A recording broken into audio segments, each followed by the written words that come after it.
Assalamualaikum warahmatullahi wabarakatuh. Salam jiwa kosa kepada rekan-rekan semua, seluruh anggota satuan pengamanan di seluruh Indonesia.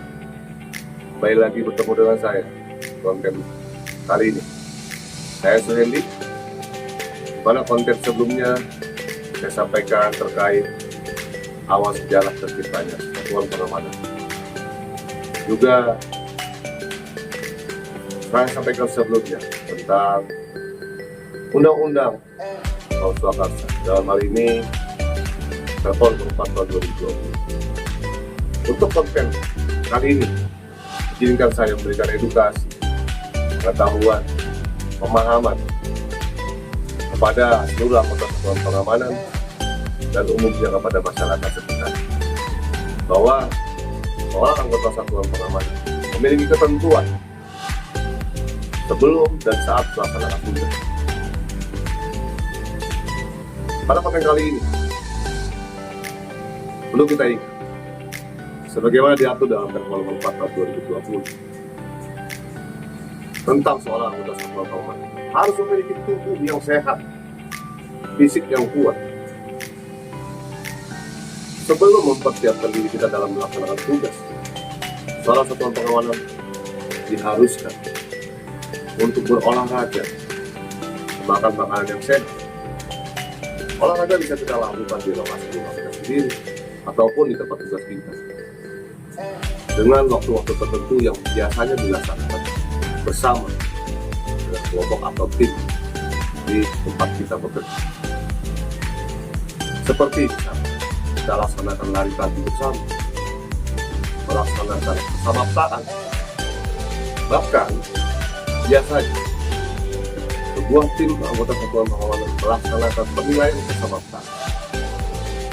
Di sana sebagai tolak ukur orang anggota satuan pengamanan memiliki fisik yang kuat dan sehat. Itu yang pertama. Untuk yang kedua,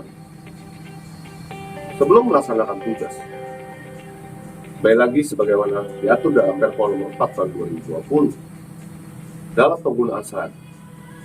Sebelum melaksanakan tugas, kita harus mengetahui apa seragam yang kita pakai. Sesuai ketentuan di Peraturan Kapolri nomor 4 tahun 2020, untuk seorang anggota satuan pengamanan bertugas di area ring luar itu menggunakan seragam PD atau istilahnya atau kepanjangannya adalah pakaian dinas lapangan, di mana saat ini seragam Satpam PDL menggunakan warna red berpangkat, di bawahnya menggunakan celana lapangan warna coklat, berikut sepatu PDL atau sepatu pakaian dinas lapangan. Kemudian untuk yang bertugas di dalam ruangan, di lobi, tempat resepsionis ataupun di lantai-lantai, baik di gedung ataupun pusat perbelanjaan, Satpam biasanya menggunakan seragam safari atau pakaian dinas harian. Itu semua kita gunakan sebagai suatu bentuk ciri alma mater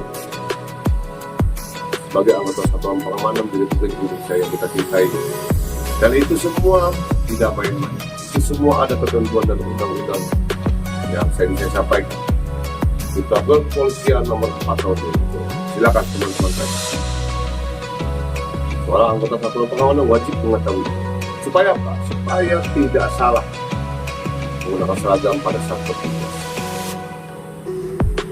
Yang berikut, setelah seorang anggota satuan pengamanan itu siap bertugas dengan menggunakan seragam yang saya sampaikan tadi, seorang petugas wajib memeriksa kerapihan terlebih dahulu sebelum berangkat atau apel atau briefing pagi. Kenapa? Karena seorang ketua pengamanan adalah ujung tombak pelayanan, memastikan kerapian, kesiapsiagaan kita dalam melaksanakan tugas dan berseragam sudah layak untuk kita tampilkan di muka umum dalam menyambut customer kita. Pelayanan terjadi di lokasi-lokasi plottingan dengan tentunya berbeda-beda standar operasional prosedur yang ditentukan oleh perusahaan masing-masing. Misal, di akses pintu masuk di ring luar atau outdoor itu biasanya dilakukan pemeriksaan kendaraan dengan menggunakan mirror atau dengan menggunakan metal detector.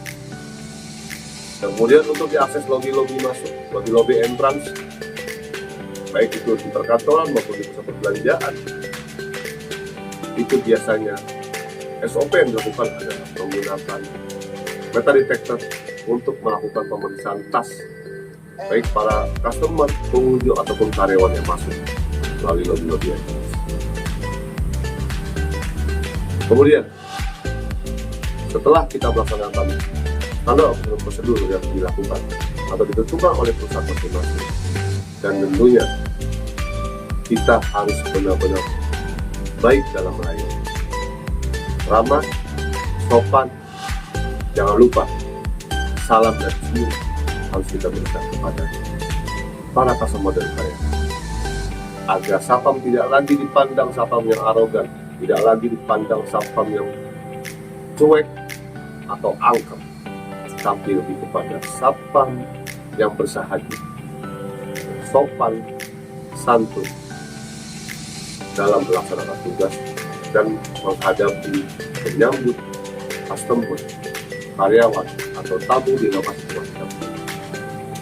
Demikian konten saat ini saya sampaikan, semoga menjadi bahan edukasi, pemahaman bagi teman-teman semua anggota seluruh sapam di Indonesia maupun masyarakat pada umumnya. Terima kasih. Salam jiwa kosa. Assalamualaikum warahmatullahi wabarakatuh.